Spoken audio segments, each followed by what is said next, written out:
Hello students, आज इस video में हम चैप्टर 9 आंकड़ों का प्रबंधन प्रश्नावली 9.2 से क्वेश्चन नंबर 1 सोल्व करेंगे।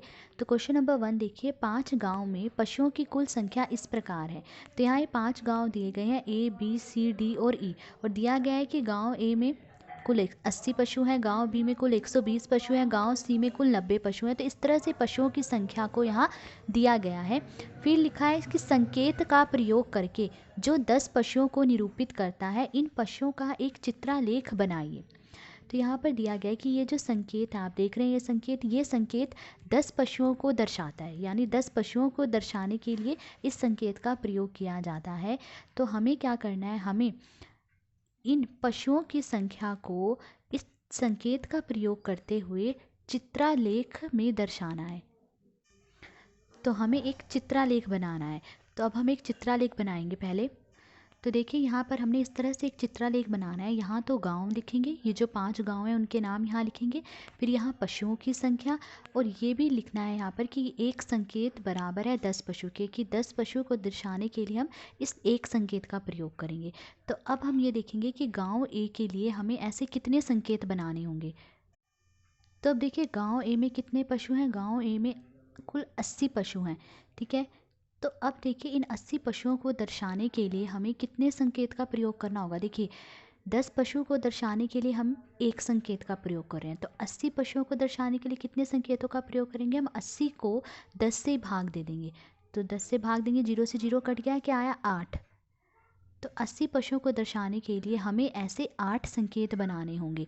इसी तरह देखिए, गांव बी में कितने पशु हैं, गांव बी में 120 पशु हैं, ठीक है। तो 10 पशुओं को दर्शाने के लिए हम एक संकेत का प्रयोग करें, तो 120 पशुओं को दर्शाने के लिए हम कितने संकेतों का प्रयोग करेंगे। 120 को हम 10 से भाग दे देंगे, 0 से 0 कट गया, कितना आया 12। तो गांव बी में जो 120 पशु हैं उन्हें दर्शाने के लिए हम ऐसे 12 संकेतों का प्रयोग करेंगे।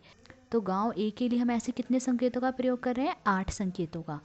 तो गांव ए के पशुओं को दर्शाने के लिए हम ऐसे कितने संकेत बनाएंगे, 8 संकेत। तो मैंने यहाँ पर ये 8 संकेत बना दिए। तो ये जो 8 संकेत हैं वो गांव ए के 80 पशुओं को दर्शा रहे हैं। अब गांव बी के लिए ऐसे कितने संकेत बनाने होंगे। तो देखिए, गांव बी में 120 पशु थे, तो 120 पशुओं को दर्शाने के लिए ऐसे कितने संकेतों का प्रयोग करेंगे। 120 को हमने 10 से भाग दे दिया, क्या आया 12। तो 12 संकेतों का प्रयोग करेंगे। तो गांव बी के लिए हमने ऐसे कुल 12 संकेत बना दिए। तो ये जो 12 संकेत हैं वो गांव बी के 120 पशुओं को दर्शा रहे हैं। अब गांव सी के लिए देखिए ऐसे कितने संकेत बनाएंगे। गांव सी में देखिए कितने पशु हैं, 90 पशु हैं, ठीक है। तो ऐसे कितने संकेत हमें बनाने होंगे। हम 90 को 10 से भाग दे देंगे, 90 को 10 से भाग देंगे, क्या आएगा 9। तो गांव सी के लिए हमें ऐसे 9 संकेत बनाने होंगे। तो गांव सी के लिए हम ऐसे 9 संकेत बनाएंगे। तो ये हमने 9 संकेत बना दिए। तो ये जो 9 संकेत हैं वो गांव सी के 90 पशुओं को दर्शा रहे हैं। अब गांव डी के लिए कितने संकेत बनाएंगे ऐसे। तो देखिए, गांव डी में कितने पशु हैं, 40 पशु हैं, ठीक है। तो 40 पशुओं के लिए ऐसे कितने संकेत बनाने होंगे। 40 को 10 से भाग देंगे, क्या आया 4। तो गांव डी के लिए हम ऐसे 4 संकेत बनाएंगे। तो देखिए, गांव डी के लिए हमने 4 संकेत बना दिए। तो ये जो 4 संकेत हैं वो गांव डी के 40 पशुओं को दर्शा रहे हैं। अब गांव ई के लिए देखिए कितने संकेत बनाएंगे। गांव ई में कितने पशु हैं, कुल 60 पशु हैं। तो 60 पशुओं को दर्शाने के लिए ऐसे कितने संकेत बनाने होंगे। 60 को 10 से भाग दे देंगे, क्या आएगा 6। तो गांव ई के पशुओं को दर्शाने के लिए हमें 6 ऐसे संकेत बनाने होंगे।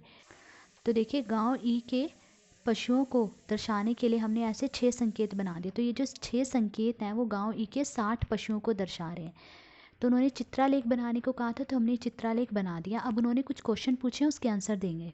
तो ए पार्ट देखिए, उन्होंने पूछा है गांव ई के पशुओं को कितने संकेत निरूपित करते हैं। तो उन्होंने पूछा है कि गांव ई के पशुओं को दर्शाने के लिए कितने संकेत बनाए हैं हमने। तो देखिए, कितने संकेत बने हैं गांव ई के पशुओं को दर्शाने के लिए, 1 2 3 4 5 6। तो ये जो 6 संकेत हैं वो गांव ई के पशुओं को संख्या को दर्शा रहे हैं। तो ए पार्ट का आंसर है गांव ई के पशुओं को 6 संकेत निरूपित करते हैं, कि ये जो 6 संकेत हैं वो गांव ई के पशुओं को दर्शा रहे हैं। बी पार्ट देखिए, पूछा गया किस गांव में पशुओं की संख्या अधिकतम है। तो इन 5 गांवों में से किस गांव में पशुओं की संख्या सबसे ज़्यादा है। एक तो आप यहीं से देख के बता सकते हैं कि गांव बी में सबसे ज़्यादा पशु हैं, देखिए 120। या फिर आप जो आपने चित्रालेख बनाया है उससे देख के भी बता सकते हैं कि गांव बी में सबसे ज़्यादा पशु हैं। देखिए चित्रालेख में आप ये देख लीजिए कि सबसे ज़्यादा संकेत किस में है। गांव बी में देखिए सबसे ज़्यादा संकेत है 12 संकेत, तो यानी गांव बी में पशुओं की संख्या सबसे ज़्यादा है। तो बी पार्ट का आंसर है गांव बी में पशुओं की संख्या अधिकतम है। सी पार्ट देखिए उन्होंने पूछा है किस गांव में अधिक पशु हैं, गांव ए या गांव सी में। तो पूछा गया है कि गांव ए में ज़्यादा पशु हैं कि गांव सी में ज़्यादा पशु हैं। तो आप यहाँ चित्रालेख में ये देख लीजिए कि गांव ए में ज़्यादा संकेत है कि गांव सी में ज़्यादा संकेत है। जिसमें ज़्यादा संकेत होंगे उसमें ज़्यादा पशु होंगे। तो देखिए गांव ए में कितने संकेत हैं, 1 2 3 4 5 6 7 8, और गांव सी में 1 2 3 4 5 6 7 8 9 संकेत है। तो गांव सी में ज़्यादा संकेत है, तो यानी गांव सी में ज़्यादा पशु हैं। तो सी पार्ट का आंसर है गांव सी में। गांव सी में गांव ए से ज़्यादा पशु हैं। ठीक है, तो ये था क्वेश्चन नंबर 1। आज इस वीडियो में हमने क्वेश्चन नंबर 1 सॉल्व करा। अगर आपको वीडियो पसंद आई हो तो please like share and subscribe. Thank you.